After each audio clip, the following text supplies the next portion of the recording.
Tonight, the Iraq debate seems especially exhausting. It may be due to the steady erosion of the foundation for any productive debate, facts.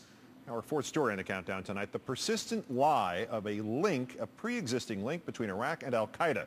President Bush last week told CBS News, quote, "One of the hardest parts of my job is to connect Iraq to the war on terror." Of course, any good boss knows how to delegate the hard stuff, and so the past several days have seen a veritable assault by his staff on what in any other plane of existence would constitute consensus reality. The knowledge known to the intelligence agencies of the U.S., Britain, and Israel, to the 9/11 Commission, to most recently the bipartisan Senate Intelligence Committee, and to many of your sharper domesticated farm animals, that al-Qaeda and Iraq were not partners, allies, or even friends. There were ties going on between al-Qaeda and Saddam Hussein's regime going back for a decade. There were ties between Iraq and al-Qaeda. And the meeting with Atta did not occur. We don't know. You've got Iraq and al-Qaeda, testimony from the director CIA that there was indeed a relationship. Zarqawi in Baghdad, etc. There was no direct operational relationship, but there was a relationship. What happens when reality, in the form of that Senate report, dares to intrude? Watch. The committee said that there was no relationship. In fact, Saddam... I haven't seen the report. I haven't had a chance to read it yet. The Senate report, rather than get, you know what, I don't want to get into the vagaries of the Senate report. Let's call on Jonathan Alter, a senior editor at Newsweek and an MSNBC contributor and a presidential historian, author of The Defining Moment, FDR's 100 Days, The Triumph of Hope. Jonathan, good evening. Hi, Keith. Let's start with the basics. Americans, even media types, especially in crises, historically give top government officials a presumption of credibility until proven dastardly. I mean, we remembered the Maine for 75 years until it was pretty much proved the Spanish did not blow it up. It was an accident. How much of that presumption of governmental credibility remains? I'd say between 0 and none, at least as far as the media goes, and I think any sentient American at this point, they've lost their credibility many, many times over.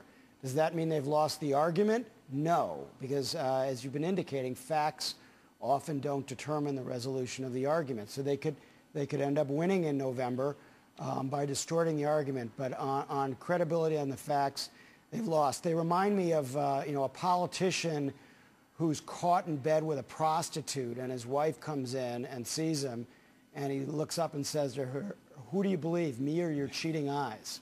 You know, they don't have any credibility anymore, so they just assert something that ain't so and hope that it plays. In particular, regarding Iraq and al-Qaeda and the link that does not exist except in the minds, or at least the speechifying of the administration, is the essential problem here, is the turning point, the hinge, what the noted political historian Daffy Duck called pronoun trouble? I mean, does the current administration see all terrorists as equal and one, and therefore to them there really is a link between all bad guys? Is it that simple? I think we'll see this as the period of the great conflation. They conflate people who've been fighting each other for 700 years, Sunnis and Shiites, and they lump them all together. It's a little bit like what happened during the Cold War when all commies were the same. It was about 15 years after the split between the Soviets and the Chinese communists that Washington finally acknowledged that they actually didn't like each other. Before that, it was all commies are the same. It helps to unify the country to fight by lumping everybody in together. So that's part of what's happening. Look, Keith, most people aren't paying a lot of attention to all this head slamming at the line of scrimmage in Washington. The Republicans just want to get through one message. We want to kill the terrorists more than the other guys. The Democrats, in turn, want the message to be the war in Iraq is a disaster. So everything that you're hearing from the Republicans is just to drive home that first message. Let's look long term. How much do you think the undermining of consensus reality threatens this country's ability to engage in meaningful debate about the threats we face, whether they're terrorist, otherwise, whatever next comes down the pike?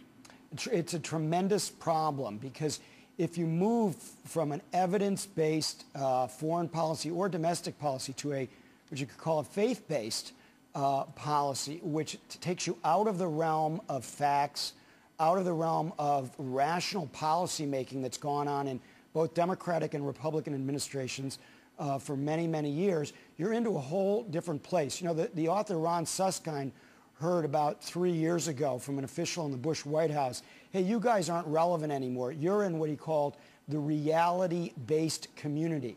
We've moved to a different place. So they're recognizing that facts are for wimps, and that, you know, strength belongs to people who can craft the truth for their own purposes. The problem is that way eventually lies tyranny, not here in the United States, but, you know, in a larger cosmic sense. If you lose a common ground of facts on which to move forward as a society, nobody can agree on anything, and you can't pull together to solve problems. But everybody who's tried that here, dating back to the Alien and Sedition Acts in 1801, eventually there's been a tipping point in which that faith-based reality has evaporated. Is there a tipping point coming? Is there something to wake people up about this? Oh, I think we've woken up, and that's the good news, Keith.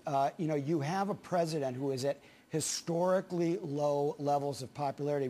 When we see that he went up a little bit in the last couple of days, it takes our eye off the ball. The American people figured this out after Katrina. That was the tipping point.